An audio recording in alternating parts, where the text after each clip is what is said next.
hard-hitting questions coming out of yesterday. You know, I think one of them was whether or not the horns down is going to be 15-yard penalty in the SEC in the future. That it was very important to finish and to collect the trophy and to win 10 games and win a game on New Year's Day and all those things. And believe me, we had a great belief in our locker room. We didn't have to do anything special, just be us. I was so proud of this team. We had so much fun, it ought to be illegal. I said in my press conference back in December that I didn't feel like there was anything at South Carolina that we lacked to be a championship program, that we had everything that we needed. I am even more convinced of that now after being there for 7 months. There's a report in the Houston Chronicle that Texas and Oklahoma are inquiring about joining the SEC. I bet they would. War Eagle. Feels good to say that. All right. I didn't even remember that 12 years ago, but now that you say that, because I believe there was something about someone didn't have Tebowed first team All-SEC, and as usual, I was accused of that. So I brought my ballot to show everyone, to show Urban. Hey, buddy, this beer's for you, Mike, and cousin Shane. That SEC podcast loves the Pirate, and the Pirate loves that SEC podcast. Hail State. Oh, welcome in to the latest episode of that SEC podcast. I'm your host, Michael Bratton. I go by SEC Mike on Twitter, and I'm joined as always by my cousin Shane, who goes by Big Orange Vols on Twitter. What are you up to, you big Tennessee homer? Hey, buddy, what's going on? Oh, man, another day of SEC action, and we're just over a week away from the action, man. It feels great, doesn't it? 8 days, baby. Because I'm kind of jealous of the listeners because we have to do this a day before, so it's already 1 day closer to football for them. So, I'm pumped up, baby. 1 week away, and we got freaking games this time next week. How awesome is that? Yeah, absolutely. And this weekend, we'll have games. They're not really that important, but hey, it's still football. We'll still be drinking beer, still be watching them. And man, I just can't wait for Tennessee kickoff here against Bowling Green. That's when the action is really going to get going. You know what? How funny, man. Sometimes I'm scrolling through and I'm like, oh, well, they're in Canada. Let's see what's going on, And then I was watching, there was some arena type game on the other, and I was watching it, and I was like, well, I'm just background noise. And next thing you know, I'm like, I'm rooting for a team. So I'm ready for college football for sure, man. And I think we need it, before we go around the league, Shane. I don't know if you've seen this, but the milk cart challenge is taking over down there in Columbia. Thank God Marshawn Lloyd did not participate. Let's kick it over to this little viral video that's been going around. $650, dub on the line. Anybody want it? Come tie your luck, man. Marshawn Lloyd, you gonna hop on the crate? Come on, Esau. I know they got it. These folks come out here to see the dub. Everybody finna, huh?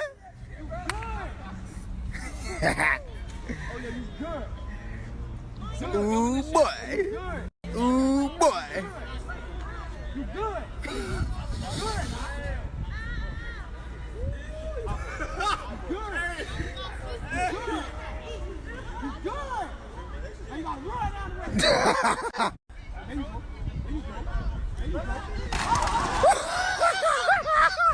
Man, so is this how Luke Doty got injured? Hey, if you look up there, you'll see I'm right beside old Marshawn. Ain't no way I'm getting near that milk crate. But I'm probably like the last guy to notice a trend. When I catch on, it's usually already on to the next thing. But apparently this crate thing, and I want to explain to listeners that maybe they're like me, that are kind of in the dark here.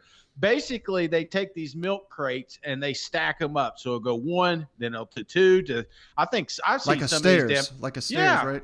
Well, it looks like a pyramid when you're all done because it goes up to about 7, 8, somewhere right there, and then it stair steps down. So the milk crate challenge is these guys and girls, they have to go up and down the steps. Basically, it sounds simple, but I'm telling you what, Mike. I have seen more fails on milk crates than I have any success. I think I may have saw one or two people actually succeed in going up and down. And when they come down, man, they come down violently. I have seen some guys like, man, I don't know if he walked away from that thing. So, yeah, this is a trend right now. Do not YouTube it, or you'll find yourself like me going down a rabbit hole for 15 minutes just watching these poor kids get hurt. But, yeah, apparently this is a big-time trend right now. Yeah, and we'll get to more Shane Beamer comments when we jump down to Columbia, but he ended his presser with a little milk crate humor here. I was worried about some crate questions, so I brought my wife in here so y'all ease up on me. So thank you, guys. All right, Shane, let me ask you this. He's in a good mood talking about it. He would not be in a good mood if someone actually got hurt doing this, don't you think? No, I guarantee he told the staff, he said, you do a search of this campus and you remove any milk crate from here. Well, speaking of just weird, odd comments, I didn't even include this on the show because I heard it and I didn't think anything of it, but it was going viral there on Vol Twitter, Shane. Let's kick it over real quick to Josh Heupel, what he's fired up about his team. I love this team's effort and energy, the way that they've learned how to approach walking up the stairs and going to meetings. Man, I was hoping you wouldn't include this one. All right, Shane, so like I said, I mean, sometimes when you're in these press situations, I'm sure he didn't really mean that's what he's really fired up about it. You know, he's just shooting it from the hip, but I thought that was a perfect way to encapsulate how some Tennessee fans are feeling about the season. You know what? And I feel bad because it's not like Heupel was a diehard Tennessee ball fan. So he doesn't know what we've really gone through up here. And that is just the perfect motto. It's like a blend between Butch Jones and Derek Dooley there. You know, Derek Dooley talking about shower etiquette, and then you got Butch Jones, champions of life. And it's just like, come on, man. Nobody wants to hear that in Knoxville. So I kind of felt bad for the guy. I didn't want to put it on the internet. And I was actually afraid that you would see it and include it in the pod. So I guess it's too late for that. So yes, let's go on to the next bit of news around the league. Well, I don't want to spend much at all time on this, Shane, because I think it's so stupid. But yeah, the Big Ten, the ACC, and the Pac-12 apparently are joining forces, calling it the Alliance. Mm-hmm. And the only reason I want to bring this up because I think it's so dumb. Brett McMurphy, let's give this guy credit, and on the YouTube we'll show his tweet here, but here's what he said about it. The Super Friends Alliance will be televised on Big Ten, ACC, and Pac-12 networks. At the same time, the SEC network will counter with an endless loop of the past college football playoff national championships won by the SEC. And that pretty much says it all about that alliance, doesn't it? Oh, yeah, man. Well, we had a chess club at our high school, too, you know. So, I mean, there's some groups you just didn't want to get involved with. So, nothing against you chess players. But I'm just saying, yeah, we were expecting some sort of move from these guys, but again, I thought the best comment was from you, Mike. What did you call this? What did you call this new division? I think I called it the Super Consolation Conference.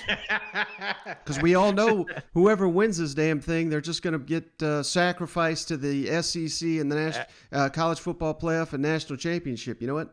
Absolutely. So, yeah, call it whatever you want. Ain't nobody watching that. All right, Shane. One final thing here before we go around the league real quick here. We don't have a ton of news or notes on this episode, but the preseason coaches, All-SEC Team came out, and I just want to run down the list of just the first team guys because I want to see if you have any objections here. Mike, I hate to go back, but I do want to ask you a question about the about that league. I know we joked and cut up there for a second, but if this was just grabbing straws, right? This was just throwing something together here at the last minute to be competitive. You don't see this as a big picture thing, do you? No, not at all, because from what I understand, there's not even a contract signed. There's no scheduling agreements. Yeah. There's no – I mean, it's basically pointless. I don't understand why they came out and did this. I think the purpose of it is to say – we'll not steal each other's members, and maybe we'll schedule one another down the line. But they were asked about it during the news conference, any scheduling announcements, and they basically said, no, we got nothing. So I don't understand the purpose of this. I truly don't. I think this is more. Yeah, I think you're right. I think this is the university saying, "Hey, we're not going to steal anybody. Let's let the dust settle. It's too late. Let's worry about this next season." So I would expect some news to come out mid-season about some maybe schedule realignment somewhere. But I definitely think the Super Conference is the way that the country's going now. Yeah, and I think it just goes to show that there's no one out there to really steal that adds any value. Yeah. I mean, the SEC gobbled up Texas and Oklahoma, and who else is out there to grab? I mean, BYU, Boise, Central Florida, Cincinnati. I mean, some of those teams may be decent, right this moment, but they'll probably be irrelevant in 2 or 3 seasons. Right. What about Notre Dame, Mike? They're out there. They're Mr. Independent. Yeah, that would be the only one that I could see adding value somewhere, but it doesn't seem like they want to go anywhere. Well, every time they come to the SEC, they get their ass kicked, so they won't come down here. Exactly. So, I mean, that may be the only team left standing. And at some point when this thing goes to, when they went to the, it's not finalized yet, but when they go to the 12-team playoff, Notre Dame might be on the outside looking in if they don't join a conference. Yeah. I think eventually they'll get pushed into it. That's off season. I was just kind of, thoughts going in my head. I was just curious if this was just a play to keep these guys at bay, or if this was just I don't know. It just felt like it was makeshift and desperate. That's what it sounds like. It sounds like desperation, but what you said makes sense. Mm-hmm. All right, Shane. Well, like I said, we don't got a ton of news on this show, but I did want to hit on the preseason coaches All-SEC team. And I only want to go through the first team here. There's, so many players to go through, but just wanted to, I thought this would be a great way to kind of go around the league here and hit on a number of teams. So you let me know if you have any objections to this list, and I'll kind of share my own thoughts on it. But first team quarterback, I don't think any surprise here. Matt Corral, Ole Miss quarterback. I know JT Daniels, a lot of people have him. Some people project Bryce Young there from Alabama, but I think Matt Corral has got to be the easy choice, don't you think? I don't know about easy, but I mean, he's definitely up there. I like this JT kid. I think that he's better than people. I mean, don't get me wrong. Matt looked fantastic, but there was a couple of games, couple of breakdowns he had. Right. There was a reason he wasn't playing in the college football playoff. Not that Georgia was, but I think that the way JT was playing toward the tail end of the season, if he would have started the season, Lord knows what would happen with Georgia Bulldogs. So, yeah, I'm there. I'm a 1A, 1B when we're talking Matt and JT. Now, here's where we get to a little bit of a controversy. The running backs slot. There's so many good running backs in the SEC. Isaiah Spiller from Texas A&M, Tank Bigsby from Auburn. Those are your selections. And you can hear it now from Columbia. They're pissed off. Kevin Harris didn't make it. Kentucky fans, they're upset. Chris Rodriguez didn't make it. But what are your thoughts on Tanks and Isaiah Spiller there from A&M? Well, I'm thinking independently. I love Tank. I just think he's just an absolute unit. See, Texas A&M, I mean, when you're talking actual backfields, I love Texas A&M. I love Kentucky. I love I love South Carolina. I've talked them up. I hate that he's hurt right now, but I don't know. I think when you're talking individuals, it's hard to argue against this Harris argument. I mean, because look, he carried the damn team at times last year. So, but I mean, there's just so many good running backs in the SEC. That's a tough one. To narrow it down to 2 guys right now. Oh, yeah, and I should have also mentioned Jerrion Ely. He made the first team as an all-purpose running back, so, we can throw him into the mix there. He's well-deserved. How about these receivers? I don't think you can – these are 2 solid selections here. John Mechie from Alabama and Treylon Burks for Arkansas. Those are your receiver selections.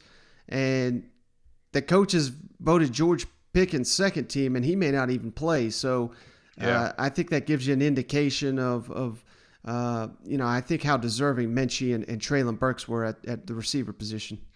Yeah, but I will tell you this. I do think that this is a list we look at the tail end of the season at totally different names. That's just – I think we're going to have some – there's been a lot of hype coming out of camps at some of these programs, and I'm telling you what, man, there's some studs sitting out there we just don't know about yet. All right, at tight end, they got Jalen Wademeyer from Texas A&M. I think that's the right choice, don't you? Yeah, no brainer there. All right, offensive line, your position here, Shane, Evan Neal, Alabama, Darian Kennard from Kentucky, Kenyon Green, Texas A&M, and then your guy here, Cade Bays from Tennessee, and Ricky Strawberg from Arkansas as the center. So you go into a season with that 5 on your offensive line, you're gonna just be mauling folks, don't you think? Yeah, absolutely. It's nice to get a Tennessee guy in there. Probably it's a 6-year in college, but we finally got one. All right, the defense, man, look at this line here. Kingsley Enagbare from South Carolina, big man Jordan Davis from Georgia, Zach Carter from Florida, and Fadarian Mathis from Alabama, who was down at SEC Media Days. I think, all these guys were at SEC Media Days. So defensive line looking stout once again in the SEC. You know what? I saw a picture. I told you, man. I saw a picture of Davis coming down the hall. I was like, God bless America. I mean, you don't realize how big these boys are until they're sitting next to normies, you know?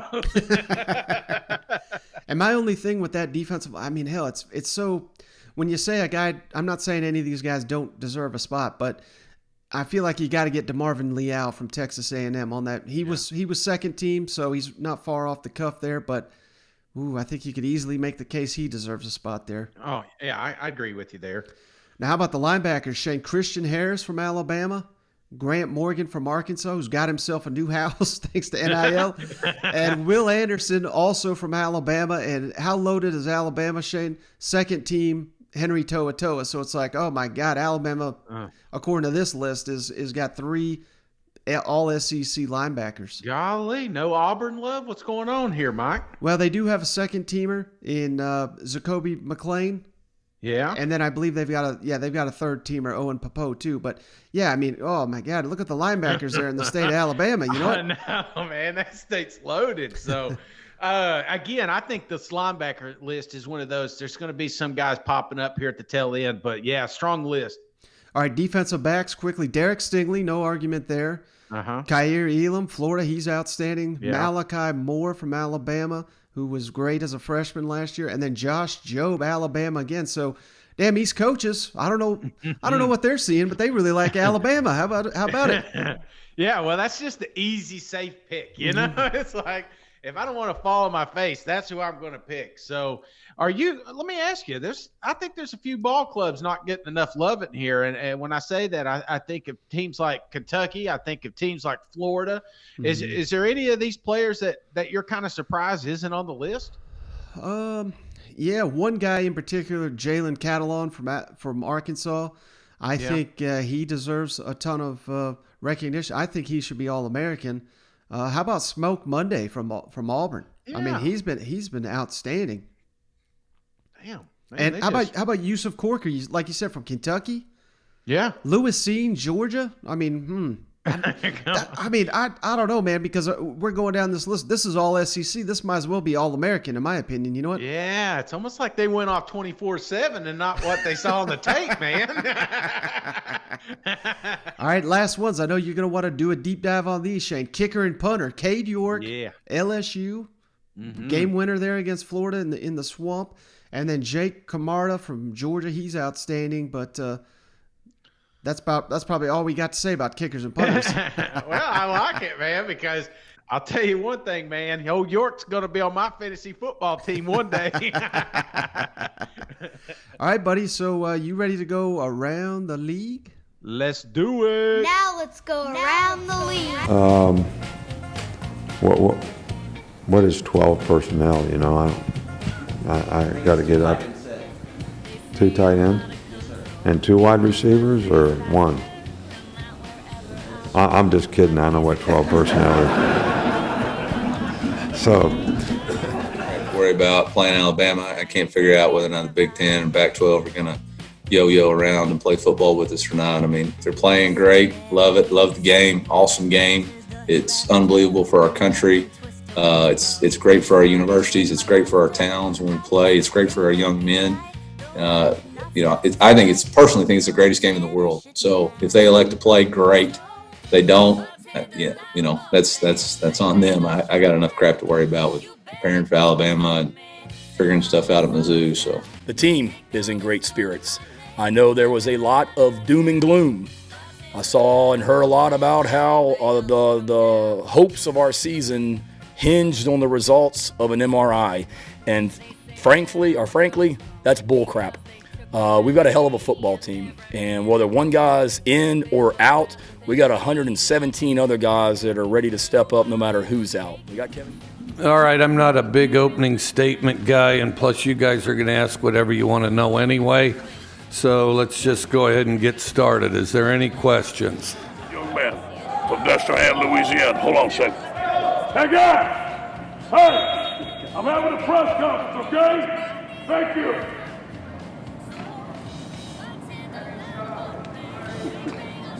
Great young man. All right, starting here with, I think, the biggest story potentially this week in the SEC, because this is so bizarre. Let's kick it on down to Columbia, where, my goodness, Shane, if you caught our interview on the last episode, if anybody missed it, go check it out with Keith Allsap. But, I asked him, who's the South Carolina starting quarterback week 1? And all indication, and he's not the only one saying it, sounds like it's going to be this Zeb Noland, who, hell, a week ago was a GA. Former North Dakota State quarterback, former Iowa State quarterback. He's been all over the world here.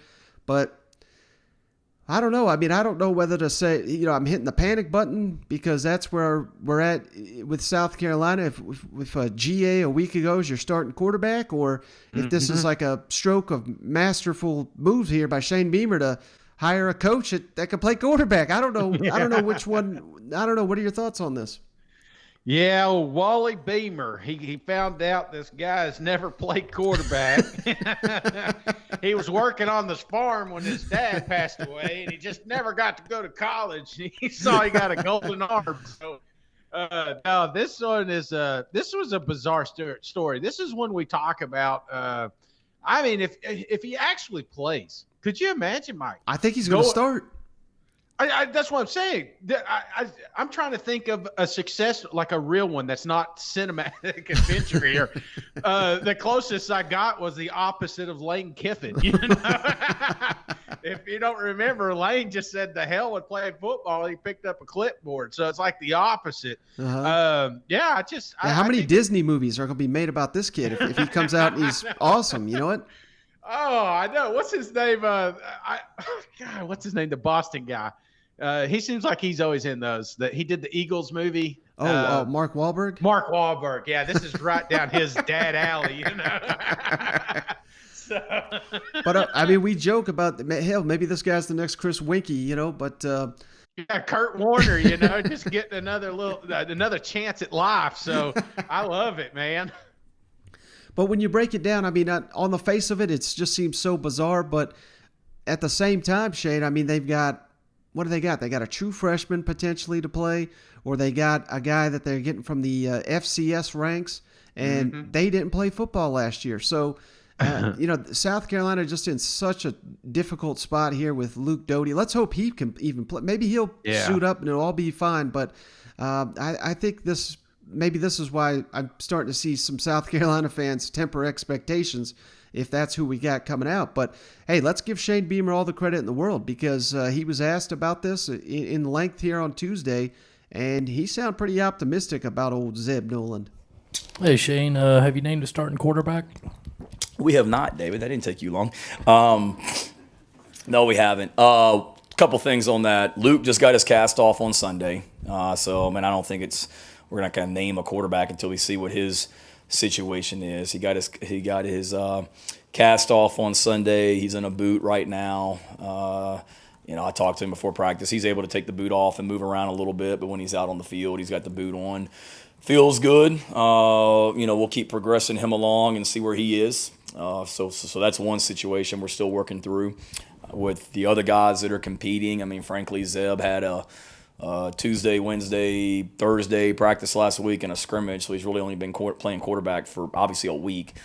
So give him today, tomorrow, Thursday will be critical practices. And then I think we'll have a better idea how that thing's going to shake out here towards the end of the week once we get through these next few practices with our current quarterbacks, and then once we see what Luke's situation is also. I was about to say, do you have a drop-dead date that you know that we got to have a guy by this time? I mean, you'd love to go into next week where everybody knows who the quarterback is, where we can rally around that guy and he starts getting those reps with the first group and things like that as well. But, I mean, all those guys, Luke before he got injured, Jason, Zeb now, I mean, they've all gotten plenty of work with that first group, with that second group, and whoever it is. I mean, we've got confidence whoever takes the first snap out there next Saturday night to go perform and lead us. So from that standpoint, yes, sooner the better, but at the same time, all those guys are ready to play, whoever it is. How have you seen just Zeb being able to step into a situation, a guy that maybe a couple months ago, as he alluded to before after Sam Houston, didn't think he was going to probably play football ever again. How quickly has he been able to pick things up, and how impressive has he looked so far for a guy based in the situation that he's in? Yeah, I think he's been fantastic. I really do. He's a coach's son, so he's been around the game. I've known, his dad and his family for a long time. He was a guy that I can remember when we were trying to I don't want to say recruit, when we were talking to him about becoming a graduate assistant here.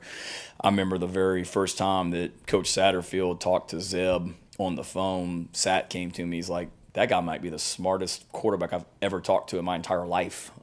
He's so brilliant, some of the things that this is when he was at North Dakota State, and it was kind of an interview, so to speak, to make sure that Sat felt good about him, and Sat was like, golly, I mean, he would help us right now as an offensive staff, just his knowledge of pass protections and route concepts and all that stuff. So it's no surprise from a mental standpoint that he's been able to pick stuff up. I mean, he was in our staff meetings a week and a half ago in the offensive coaching meetings. I think the biggest thing that's a testament to Zeb and what kind of leader he is the way that he's been able to get the players to rally around him as well. And before I told the team what we were doing, I met with some of the defensive players in my office privately, and then I met with some of the offensive guys, and we talked about it, and they were great because they know what Zeb is. And, he's an easy guy to like. He's an easy guy to rally around. He told me this. I hope it's accurate. I don't think he lied to me. I guess he was a captain at North Dakota State when he was the backup quarterback, which you don't hear a lot of. I mean, that's pretty dang impressive for your teammates to feel that way about you. And then at the same time, he's been, he was living the coach's life where the workouts and all that stuff ain't quite what our guys were doing before he started playing. So to go from that to right out there on the field, I mean, there's going to be some rust and things like that for sure, and you certainly see it. But the arm talent, the knowledge, being able to get us in the right protection, get the ball to the right person, that's been very impressive and will only continue to get better. Hey, Shane, I want to go back to Zeb for a second. In addition to his experience and his overall knowledge of the game, how much is he being helped that he's coming off a spring season and played pretty recently? Yeah, great point, Rick. I think that's huge. And that's the first thing when I told the team what we were doing.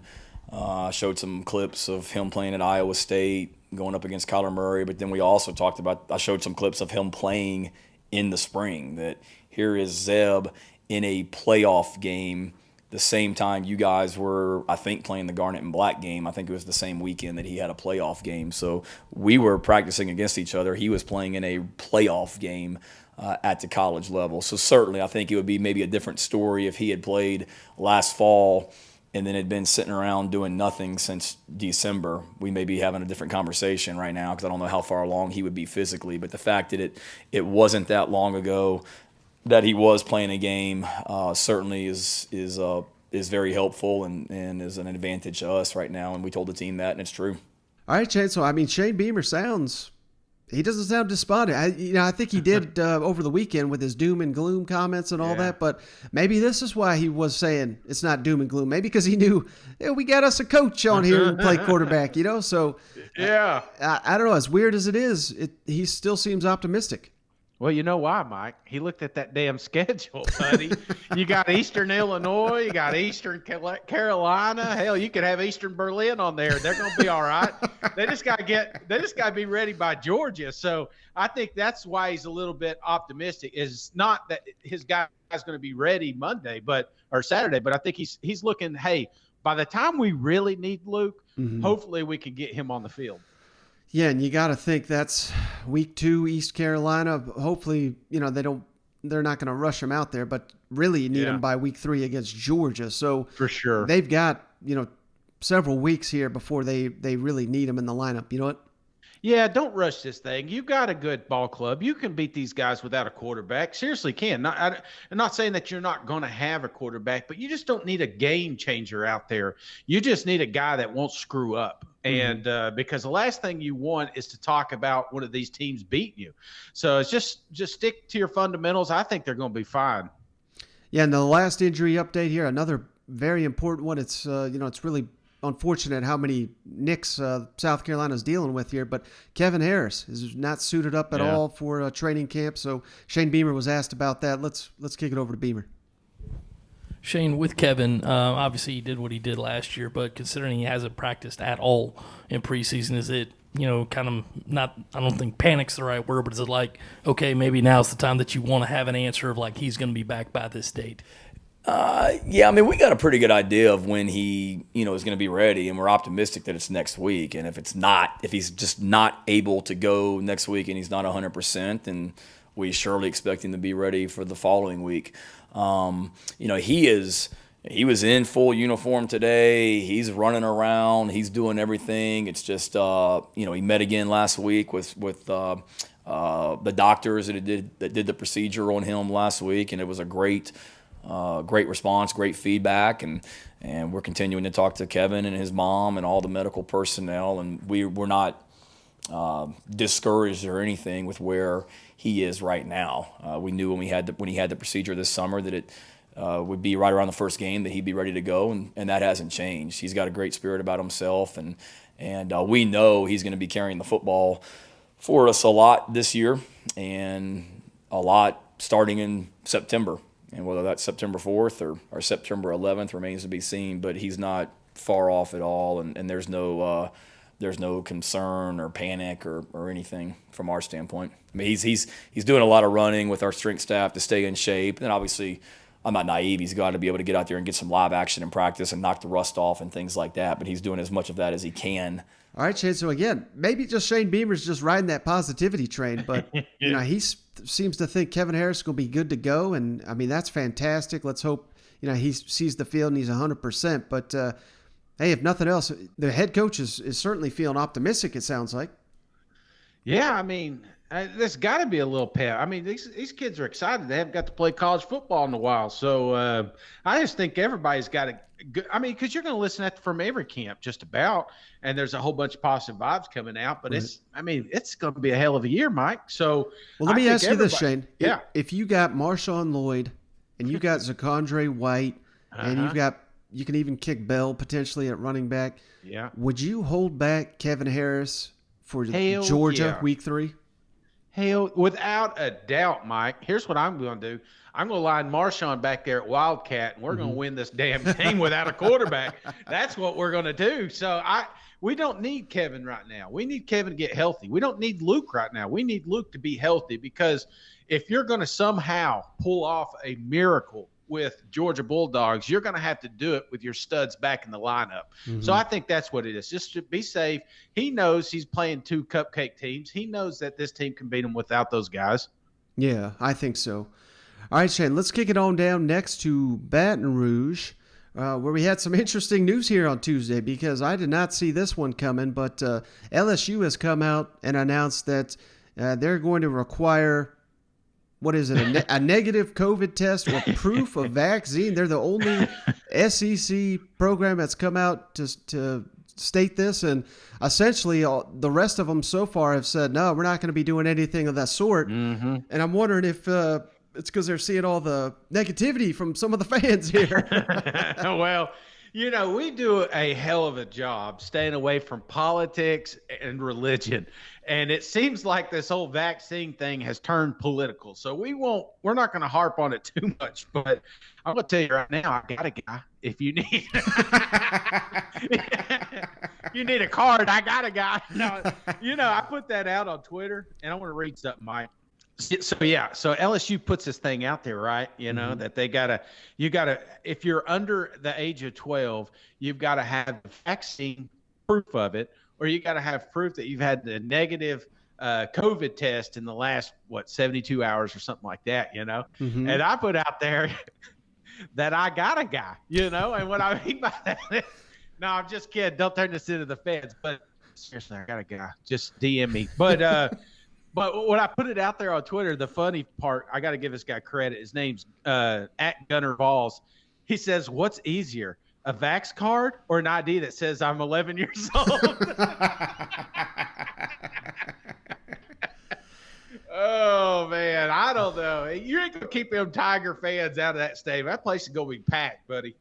Yeah, so it's going to be interesting to see how this plays out. But if nothing else, I mean, just get the word out, man. Because if you're an LSU fan and hoping to go to the game, schedule you that appointment to get tested. Because I think they're going to be filling up here pretty quick. But at least they're giving folks a heads up that this is coming down. And from all indications that I've heard, Georgia, Tennessee, Kentucky, none of those, at least those, and I think Florida have all come out and said they're not going to require this, to my knowledge. I think Missouri as well.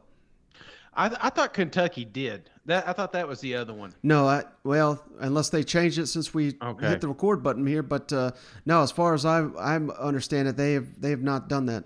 Okay, all right, man. Well, I don't know, man. We knew something was going to pop up with this old Delta variant floating around, and it looks like there's going to be a couple guys going to have to do some extra steps to get into the stadiums. But I think we're going to have. I don't think they're going to slow this machine down, Mike. Yeah, SEC fans are really good at smuggling things into the stadium, so I think we'll be fine right there. You know what? Absolutely. We got this.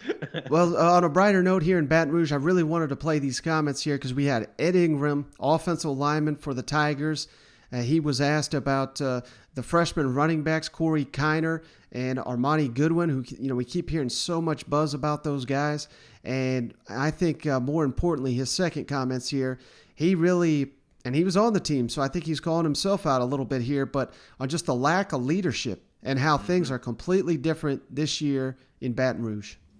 Hey, Ed, this is Glenn West with LSU Country. Wanted to ask you about the two freshman running backs. It sounds like they've, kind of seized control of a lot of these opportunities they get in the last couple of weeks. And just what do you like about both Corey and Armani? What have they been showing you guys in practice the last week or so? Both of them are some dominant runners. I tell both of them every day, how good they are and how they show flashes of, Clyde and some of our other great running backs that we've had.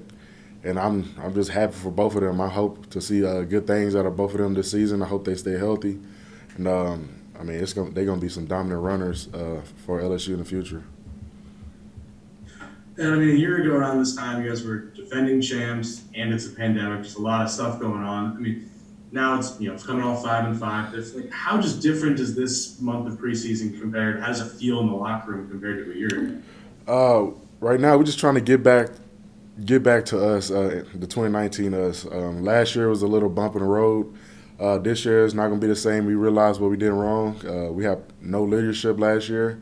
This year we have a lot of leadership.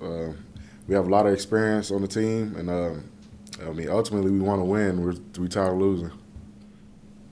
Yeah, this is an obvious question, I'm sure. But, you're talking about the increase in leadership. How do you actually see that, day-to-day make a difference, when you don't have it versus when you do? When people do stuff wrong, it's the players step up and tell them to do the right thing, or it's not as much joking around and playing around in meetings and doing walkthroughs and stuff like it was last year. Last season we had a lot of jokesters, a lot of younger guys just playing around, and a lot of older guys not stepping up saying anything. But this year we have a lot of guys, including myself, to step up and say stuff. It's kind of like you said. There's positivity all around. Everybody's saying the right thing, and it's because everybody's undefeated. So, we'll find out for real here pretty soon, especially for LSU going on the road in the opener against UCLA.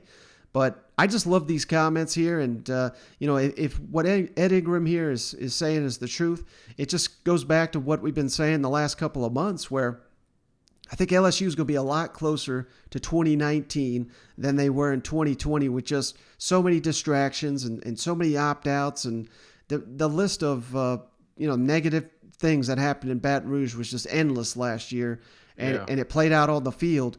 But it certainly seemed to me like they righted the ship there at the tail end, and I think that's carried over into the offseason. Yeah, I mean, that's what he says. He comes out and he talks about seniority and leadership.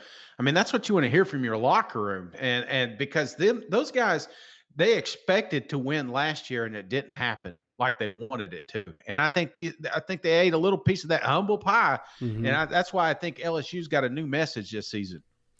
All right, Shane, last thing, just real quick, we wanted to hit on this. Let's jump on down to the Plains, where Brian Arson is already in the COVID protocol, whatever, and now Derek Mason has come out and said he's tested positive as well. Oh, gosh. So it must be pretty bad down there, and, I just wanted to tease that. So we'll have someone on the show on the next episode come from an Auburn insider breaking down what in the world's going down there on the Plains, and hopefully get them Tigers ready for the season opener. Like I said, the first 2 weeks is Cupcake Central, so yeah, not a huge concern, but I'm seeing some red flags here with the Tigers heading into the season. Absolutely, man. It's that, like I said, it was just in a bad timing, and now Mason, like I said, that was why we had the argument that it's not so bad because you got Mason in the locker room, but right. he wasn't named the interim coach, so maybe that was for good reason, or maybe they knew this news was coming out. Yeah. I don't. mean, you know what I'm saying? Yeah. Now you're putting the pieces together. I like that. They open up the Golden Corral, and this is what happens, Mike. Well, hey, buddy, that's all I got. Unless you got anything before we jump off here.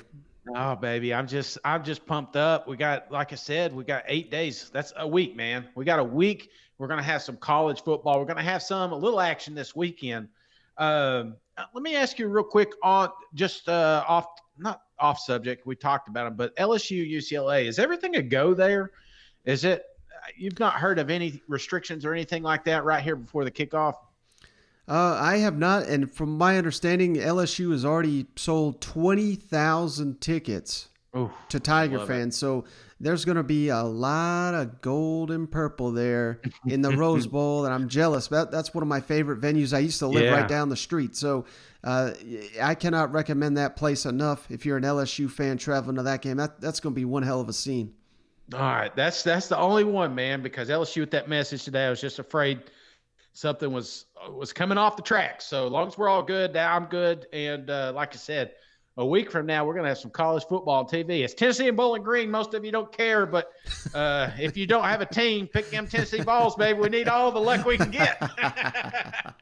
Well, that's going to do it, Shane. And as always, of course, if you made it this far, give us that 5-star written review on the Apple Podcast app. That really helps the show grow. And send those on over to that SEC podcast at gmail.com. And we'll send you a beer koozie free of charge just for doing that. But that's going to do it. Catch you on the next one. See you guys. Go Vols.